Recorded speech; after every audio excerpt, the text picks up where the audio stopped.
Hey guys, I am Krishna Solanki and you are watching everything in brief. आज हम explain करेंगे American beauty. 1999 में release हुई इस रोमांस स्लैश ड्रामा मूवी की IMDb रेटिंग है 8.3, जो कि बहुत ज़्यादा है। Okay, so let us start without wasting more time.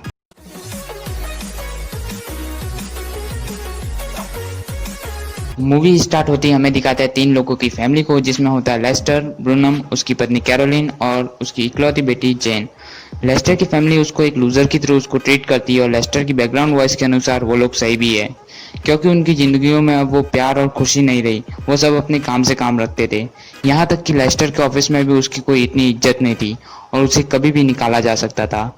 ये सब ऐसे ही चलता रहता है। आगे उनको पड़ोस में एक फैमिली रहने आती है। उस फैमिली में एक लड़का होता है रिकी, जो कि बहुत अजीब होता है और हर बार अपने वीडियो कैमरा के साथ रहता है और वीडियोस बनाता रहता है। इसके आगे लेस्टर और कैरोलिन को दिखाते हैं, जो कि जा रहे होते हैं जेन के कॉलेज में, क्योंकि जेन वहाँ पर चीयर लीडर थी। वहाँ पर लेस्टर को एक लड़की दिखती है जिसका नाम होता है एंजेला हाइस। वो जेन की बहुत अच्छी दोस्त भी होती है। लेस्टर उसके प्रति इतना ज़्यादा अट्रैक्ट हो जाता है कि वो आके चपकाना तक भूल जाता है। मैच के बाद भी लेस्टर एंजेला से इस तरह से बातें करता है कि जेन और एंजेला दोनों समझ जाते हैं कि लेस्टर की उसके प्रति अट्रैक्शन है। जेन को ये सब बिल्कुल अच्छा नहीं लगता। आगे भी वो उसके ख्यालों में रहता है। इधर दिखाते हैं कि रिकी, जो कि उसके वीडियो कैमरा के एंगल से पता चल जाता है कि वो जेन को पसंद करता है। रिकी के डैड एक रिटायर्ड कर्नल फ्रैंक फिट्स होते हैं। आगे एक पार्टी में कैरोलिन को उसके ही बिजनेस लाइन का एक आदमी बड़ी मिलता है, जो कि काफ़ी ज़्यादा सक्सेसफुल और अमीर होता है। कैरोलिन भी उससे काफ़ी ज़्यादा इम्प्रेस हो जाती है।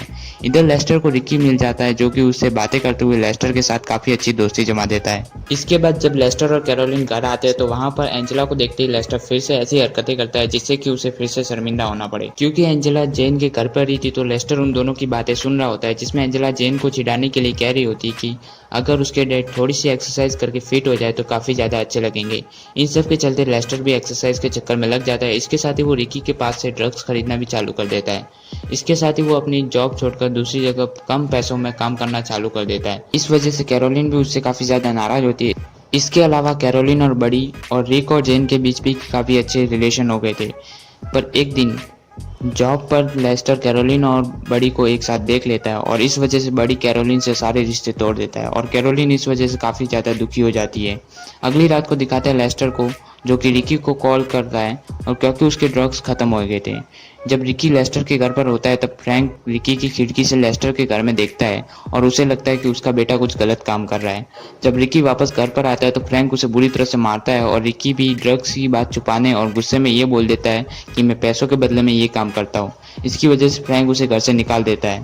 इधर एंजेला भी जेन के घर पर आ जाती है और वो लेस्टर को उकसाती है, पर जेन के घर में होने की वजह से वो कुछ नहीं करता। इधर कैरोलिन को दिखाते हैं और साथ ही उसके हाथ में गन को भी दिखाते हैं। उसे लगता था कि उसके और बड़ी के रिश्ते लेस्टर की वजह से खराब हुए थे। इधर रिकी जेन के पास आता है और उसे कहता है कि अगर मैं तुम्हें अपने साथ न्यूयॉर्क चलने को कहूँ तो क्या अभी तुम चलोगी? जेन बोलती है कि हाँ मैं चलूंगी। एंजेला बोलती है कि तुम ऐसा नहीं कर सकते, तुम दोनों अभी बहुत छोटे हो। इसी बात पर एंजेला और जेन का झगड़ा हो जाता है और एंजेला रोती हुई बाहर चली जाती है। इधर फ्रैंक को दिखाते हैं, जो कि बारिश में भीगते हुए लेस्टर के पास आता है और उससे पूछता है कि तुम्हारी वाइफ कहाँ है? लेस्टर बोलता है कि किसी और आदमी के साथ होगी। फ्रैंक बोलता है कि तुम्हारी वाइफ किसी और आदमी के साथ है, तुम्हें इससे कोई फर्क नहीं पड़ता? लेस्टर बोलता है कि नहीं, क्यों क्या हुआ? फ्रैंक बिना कुछ जवाब दिए उसके गले लग जाता है और कुछ ऐसी हरकतें करता है जिससे लगता है कि वो उसकी तरफ अट्रैक्टेड है, पर लेस्टर उसे दूर हटाते हुए बोलता है कि माफ़ करना, तुम मुझे गलत समझ रहे हो।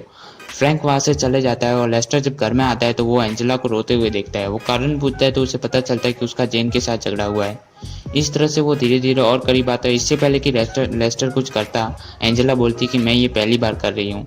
लेस्टर उधर ही रुक जाता है और वो समझ जाता है कि वो बहुत बड़ी गलती करने जा रहा है। वो एंजेला को अपनी बातों से शांत करता है और जब एंजेला बाथरूम में होती है तब लेस्टर अपनी फैमिली की उस फोटो को हाथ में लेता है जिससे उसकी बहुत सारी यादें जुड़ी हुई थी। उसकी आंखों के सामने वो यादें एक एक करके घूमने लगती है और उसे याद आता है कि वो सब पहले कितने खुश थे। तभी पीछे से एक गन दिखती है और गन की आवाज़ के साथ ही वो मारा जाता है। गन की आवाज़ सुनकर जब जेन और रिकी नीचे आते तो जेन उधर ही खड़ी रह जाती है और कुछ समझ नहीं पाती। रिकी जब लेस्टर के चेहरे को देखता है तो वो हंसते हुए होता, असल में खून किया होता है फ्रैंक फिट्स ने।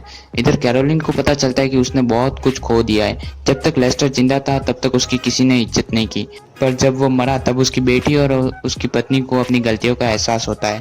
हमारे साथ भी ऐसा ही होता है, हमारे पास जो होता है हम उससे खुश नहीं होते और दूसरी चीज़ों के पीछे भागते रहते हैं। Okay guys, so that's it for today. I will see you next one. Till then, bye bye.